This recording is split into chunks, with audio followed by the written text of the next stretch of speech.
Hello, welcome back to the channel. So today I'm going to cover how to fix the pollen filter leaks. So sometimes they leak from the front covers, and often or not, now these covers are getting quite old, they leak from the seal at the bottom, which I'm going to go down to, and there should be a series of screws that go around those.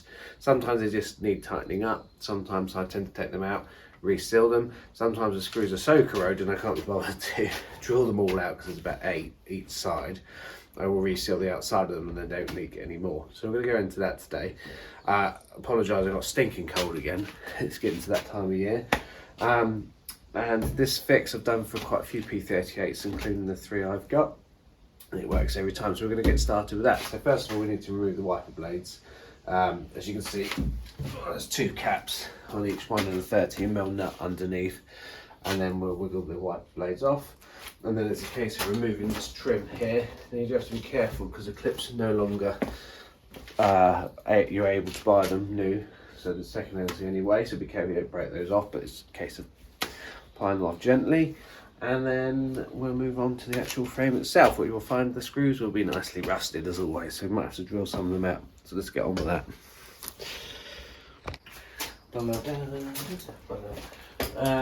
So if you've got a real precious thing about the paintwork on your body, this is not great paintwork, so I'm not too worried, but put a sheet over whenever you lean against them. But you just get a little screwdriver in the side. And as you can see, they pop out. Exposing the 13mm nut. Shouldn't be too tight. And out that comes, 13mm nut, nice and rusty. And then it's a case of pulling the wiper up, make sure it doesn't come back down and smash. There's not too much pressure, we're just wiggling it slightly, and you will find it'll just come off. So get yourself a plastic prise tool, and we're just going to gently, don't use metal because you scratch the window obviously, we're just going to gently prise it out. But this one actually looks like someone has actually glued some of it because there's a crack in the cover there. That's it. And then once you've got one out, you can then tighten once. That's because someone's broken off all the screws. Great. So I'm just going to pry that one off.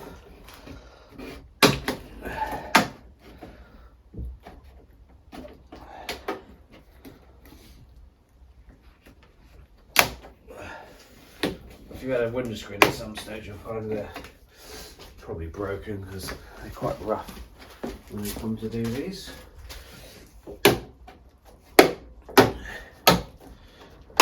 They actually come up quite nicely, slide it out, and then we've got the trim removed. Okay, so this is where someone's had to go and cracked it before, but basically someone's overdone that screw. You can see it's cracked. That one's all the way through, which is not meant to be. That one's no longer attached. That one is, and I can guarantee why they're not attached. I bet they're corroded. Someone's forced them off. This side seems to be okay, so that's what it's meant to look like. I do have a donor P38, so I might see if I can steal that. But anyway, so we'll undo these screws up the top, and then we'll undo the bonnet because there's obviously a set of screws underneath.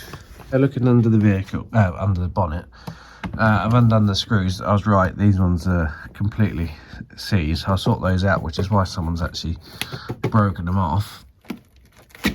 And you might have the same, so you can just drill the heads off and then they should free up.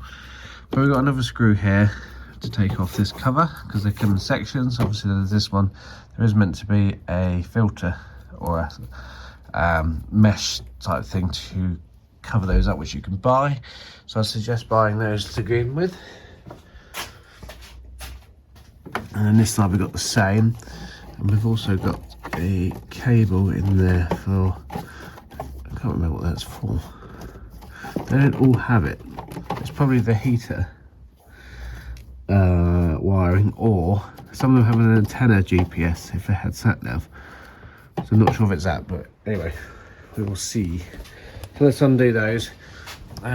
We got some more screws on the front here. Now, before I go any further,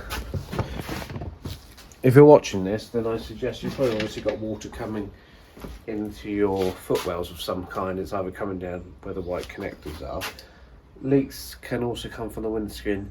There's I'll show you, but there's a rubber bung that is only there for when they fit the windscreen, so the windscreen has something to sit on when it's bonding, and they go through the bulkhead, and there's a rubber O-ring in there, and you can't change the O-ring without taking the windscreen out. So we'll have to seal around that for now. You can buy them still from Land Rover. And you will need some new screws, because these, I'm not putting these back in. And I use, let me show you. So I use these self-tappers from Screwfix. And they're zinc coated, so they shouldn't corrode like the original ones. Right, so I'm going to go and remove the rest of those screws. Should just slide off this bit here, like that.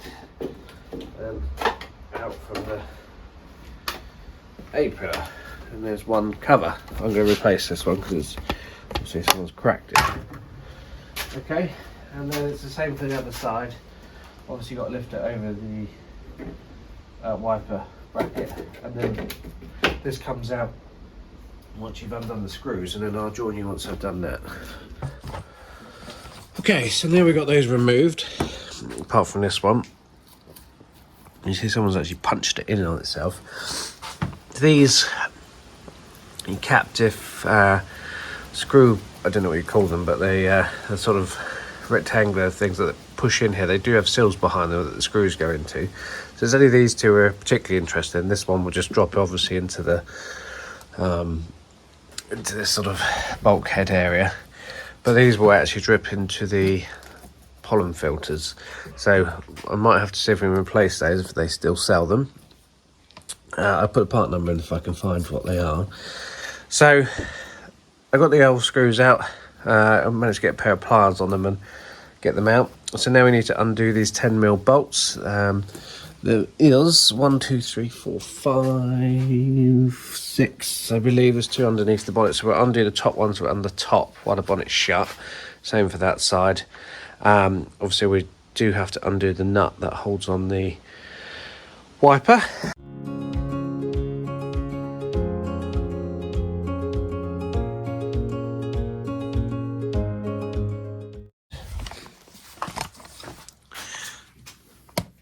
So these are the screws I'm talking about that hold the, hopefully the camera's focusing on them, but if you're at this stage you'll see it. Let me just move the bracket that holds the filter in, and you can see them. They're covered in crap, but now you might not be able to get them out because they might have been wet for so long that they won't let you seal this up. So what happens is this rubber here, you can see, it sits between the bulkhead and all the rubbish that sits in it, and basically the water comes down from here and then it goes down to this gully. So water can't come in from this end because well, it can, but there's not much chance of it coming in here because this is normally covered. So it could come a little bit from there. Probably some comes on the screw. You can see it's probably dripped on the windscreen wiper. And then it comes in from the sill, and then it drips underneath this sill and down into the tray. As you can see, it's pretty wet in there. Now, you've got 2 options here, and it's up to you what you choose. I'm going to try and undo these screws, but sometimes the heads are so corroded they won't come out, and personally I don't think it's worth sitting there drilling them all out and then re-tapping them. So I will just seal up around the box underneath, which I've done in the past, and that's worked well. But if I can get them out, I'll take the whole box out and seal up underneath. And what I do after that, just in case water does get in there again, I do drill a tiny little hole in the front here, so water can't get in because there's a massive gap under there. You'll see it. But it is also the lowest point, so if water does come in, it will just drain out of these tiny holes I'm going to drill rather than going in, and that's also helped. And I've never had one leak ever again, so let's do that. You can see all the water coming in from there. So that's what I'm going to do. So I'm going to try and undo these Phillips. Right, so I've managed to undo the screws on this side. Oh, actually, tell a lie, I haven't undone the last one. This side was actually okay. The other side, there's 3 screws. I don't think I'm going to get it out, but I will try. So undo those, and then so that should hopefully, oh, they are lifted out straight away. You can see how wet that is underneath where it's been leaking. So what I mentioned earlier, so this sits on the bulkhead, whatever you want to call it, the bulkhead gutter, like this. And once water gets in here, there is nowhere for it to go apart from in the blower housing itself. So what I do, I just drill a tiny little hole in this corner here, and if you look down here, which I'll show you in a second, there is nothing for water to come in. You can see it's a massive gully, but it will let water out if water does get in here, and that's worked for me in the past. And then what we do, we clear up all this muck. I'll try not to let it drop in the blend motors, blower motors, sorry. Don't lift it out because it is clamped underneath as well. But what you can do is just fold it in on itself, dry it out, clean it up, which is what I'm going to do here. There we are. It's quite hard when you can't get your head in there to see what you're doing. So I'll fold it in on itself, we'll clear the surface up here, and then I will tiger seal that. I'm going to get a cloth, and then I'll clean the rubber up, and then I'll tiger seal both sides of the rubber, and then put this housing back on.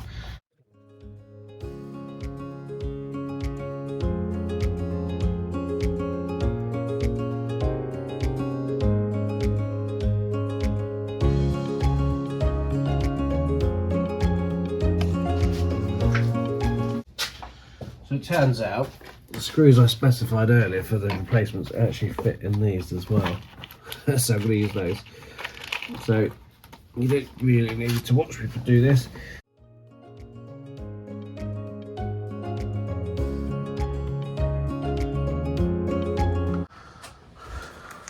Right, so that's back in with the bracket that holds the pollen filter, so don't forget to put those in. I've got the new screws around there.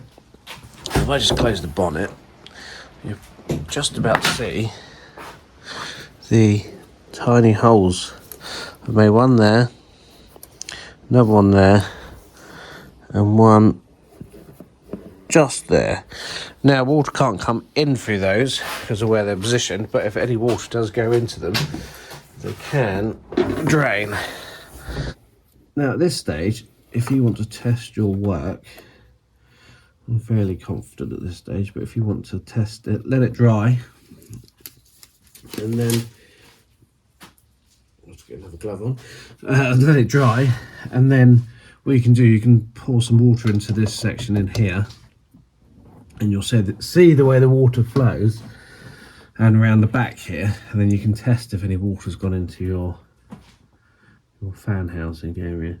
So while you're here, before we go on to the next step, make sure it's clean in here, because obviously you will drop things like leaves and things like that, and it will make a hell of a noise on the blend, on the blower motors. Okay, so now that's done, I've cleaned up the top case.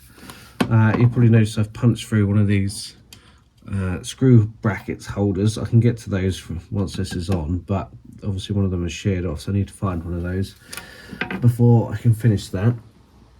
But clear up this surface around here, because obviously the water is going to come off the windscreen straight onto here and straight into your nice fresh pollen filters, which you don't particularly want. So what we're going to do here is we're going to go along with the tiger seal Oh, before I go any further, actually, this is the bit I mentioned earlier about what supports the windscreen. You can see how the windscreen sits on here. Now this goes straight through, you can feel it come through underneath, but this can leak again, causing the water to drip straight up underneath, straight down into this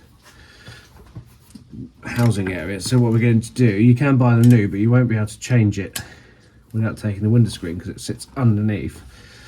And its only purpose is to support the windscreen as you're drying. So what I'm going to do, I'm just going to go around it, because then that way, if it needs a new windscreen, it's not a problem. They can still pry it out,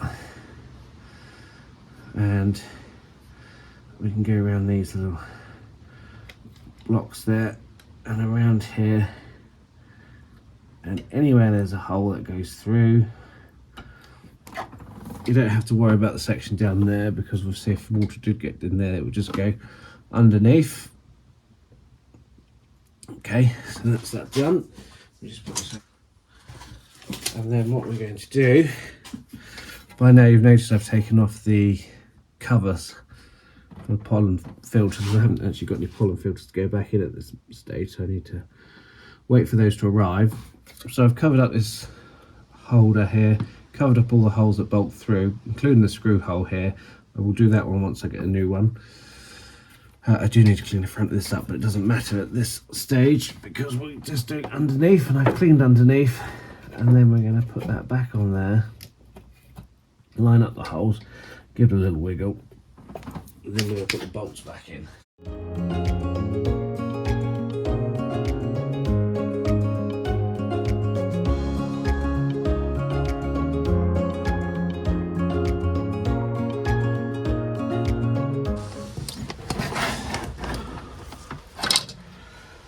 Okay, so I've managed to get the screws out of that side finally. I ended up having to drill them, two of them out, and then got some pliers on what I left and managed to get the screws out. I did put the bonnet in access mode, although it doesn't quite fit in the garage, so I've had to wedge it between the scaffold up there and down there. So that is now done. Now, before we put the scaffold panel back on, you saw the foam was worn on my original one. Now you can replace the foam, however I find it doesn't last very long, so I've actually just made a wire mesh to go on the outside, which I had left over from an old bin down there. So I cut the bin and used it for a wire mesh, and it actually looks quite good. You can paint it black, but I'm going to leave mine silver. So the next stage is we need to get these little clips out which held that trim in at the very beginning, and at the back, if you just push the tabs together, they will just come out. You might be able to do it with your fingers. If not, just get a pair of pliers. Push the tongs in together, and out they come. And remember, don't lose these because you can't buy them. Okay, and that's it. And then I'll get these out. I'm going to replace the screws. Just going to tidy up that bracket a little bit more, and that is ready to go back on the car, which I'm rather pleased about. It's the first time I've ever used a mesh for this, so actually works quite well. Just fettle it into the right place. And if you're wondering what that is, it's just to stop leaves and stuff falling into the scuttle area and blocking up the drains. And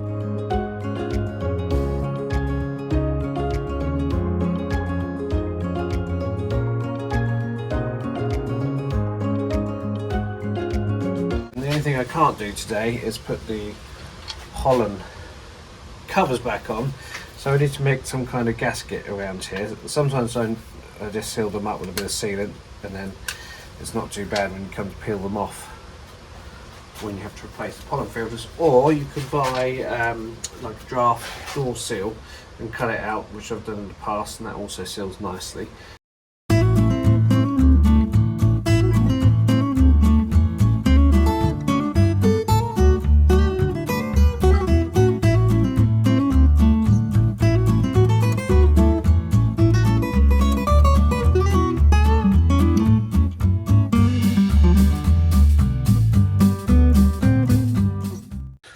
So last thing we just need to seal up before we put these covers back on. Obviously again need to take the clips off of here, but this little screw here, so there should be an O-ring behind it.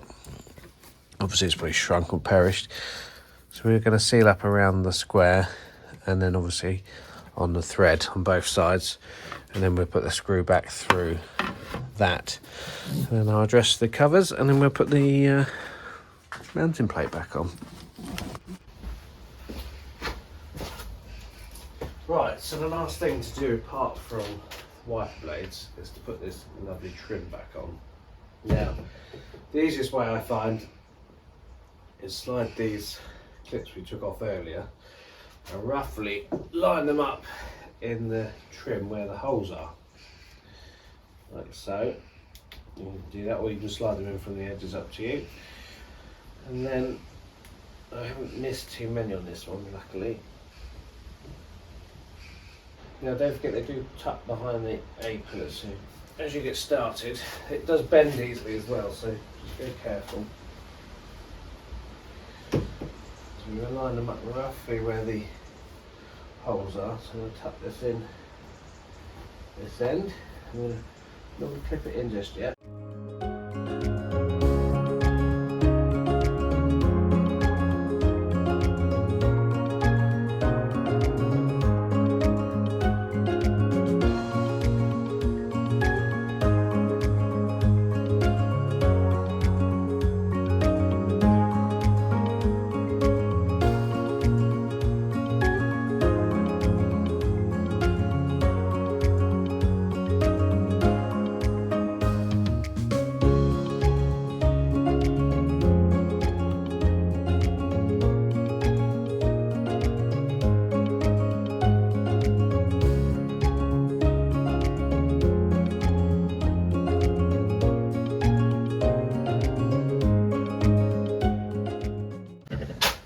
I'm going to put the wipers back on, exactly the same as they came off, and that will stop your, unless you've got a leaky window screen obviously, but you can see how much water was pooling in the pollen filter housing, so obviously on this car that was the case, and hopefully that'll fix your leaks. As I say, I've done a few of these with that fix, and every time it's worked, so, and it's lasted as well, it's not sort of a yearly thing, so give it a try. I recommend the mesh because it's a lot better than the original foam, and stay tuned for some more videos. We're going to look at performance issues with this diesel. A lot of people experience this issue where it's sluggish, and this one's had quite a few issues that's caused it.